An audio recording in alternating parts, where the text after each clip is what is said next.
Hey guys, happy Sunday. Eddie here, Life by EJ, and I've been slacking on the content a little bit, but I've been working several straight days. I've had maybe a half day off in the past like 8 days or so. Don't mean to slack. We're just working hard. I'm on my way to the gym now, so kind of wanted to get back on our series. We're actually winding down on the Pillar and Foundation series, which this next one that I'm doing, this next pillar, it is going to end up being a two-part video because one, both of these are, although they're one and the same and usually tied together, they're both mutually exclusive, but also at the same time, if they are combined correctly, they become a very powerful force in a relationship. What am I talking about? And that would be intimacy and sex. They're two important parts in the relationship, and usually they're used together because the act of sex itself is an intimate act, but you can have intimacy without sex and sex without intimacy.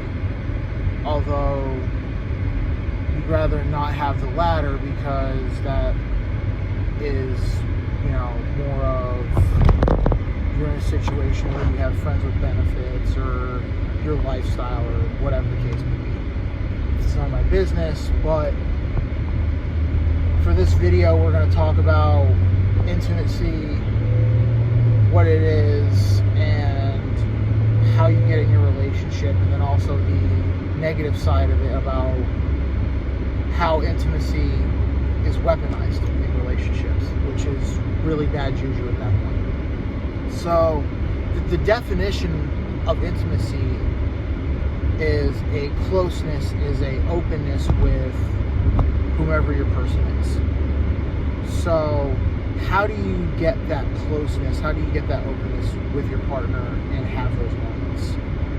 Usually, one of the biggest ones that I've kind of noticed and is probably commonplace across relationships is finding out your person's love language. You got 5 of them. You got your physical touch, you got your acts of service, you got words of affirmation, you got quality time, and you got gift giving. So those are your 5 love languages.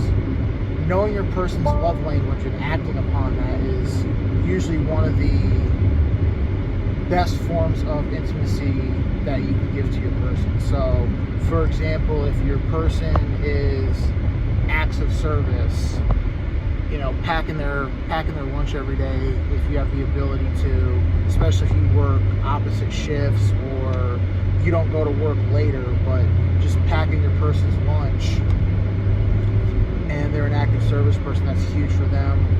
Or you notice that their car's dirty, they may or may not complain about it, but you just go out one night or one weekend day or on your day off and you clean their car for them. That's one example. And then just, in the everyday moments, just, little things to show love to your person, giving them a hug and a kiss. That's huge if they're a physical touch person. That's huge for them. So finding out your partner's love language, and then small acts, whatever that may be. You guys may play video games together, and that could be an intimate moment. It varies from relationship to relationship, so you got to find out what brings you and your partner close. So that's the good. Now, where it gets bad, it gets kind of ugly, is when intimacy is weaponized. When you know your partner's love language, and instead you choose, because you may be angry at your partner, to deny them that intimacy. If they're quality time, person, you're a lot more inclined to spend time with them, or you'll spend more time at work, whatever the case is. And you don't even communicate to your partner.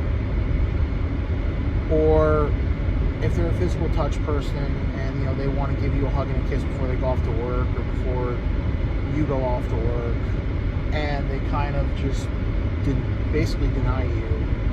Then when you talk to them, they say, oh, I'm mad, or they don't really communicate to you, and they use that against you, and it really digs and really can erode the relationship. As far as I'm concerned, it shouldn't matter how mad you are at your person unless they've done something really nefarious. Don't deny them. Don't weaponize intimacy, because that's not rooted in unconditional love. You're supposed to love your person no matter what. Weaponizing intimacy is one of those that does more harm than good. So how do you avoid doing that?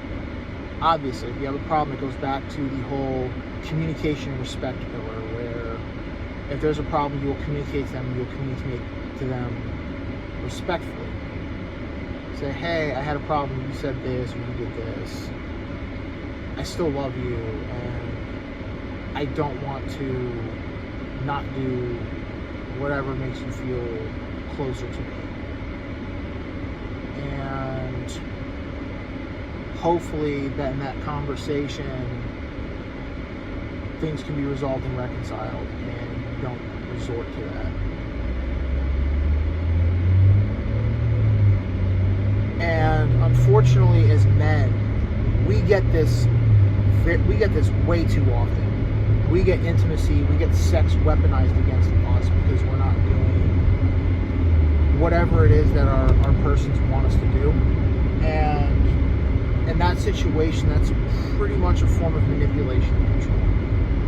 And I will say this, that if your person is weaponizing that intimacy, that sex, and you try to have conversations with them to get them to understand that that is not acceptable behavior, and you try to resolve the problem, and they're just blatantly refusing to solve the problem, that's a point where you need to have the power enough to consider walking away from that relationship, because that person does not love you unconditionally, and it's going to keep happening because you're allowing it. So think about that. And the next video I do about sex will also touch upon that.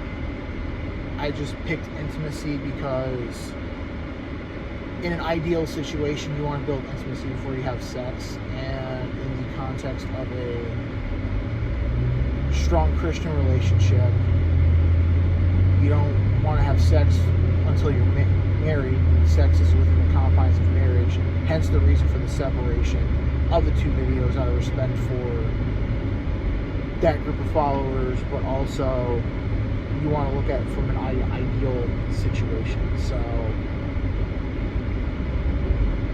that's where I'm at. And with all that being said, guys, I'm going to go ahead, I'm going to wrap this video up. But just remember, find out what your partner loves in order to get close to them. Know their love language. Do little acts, around the house, with them, and especially in the most mundane of moments. And it can make those mundane moments seem special. And especially, do not, under no circumstances, weaponize intimacy against your person. Because all you do is hurting them, and to a degree, you're hurting yourself. That's it for this video, guys. I'm about to go to the gym, get this workout in. And if you like this video and you like the other videos that I have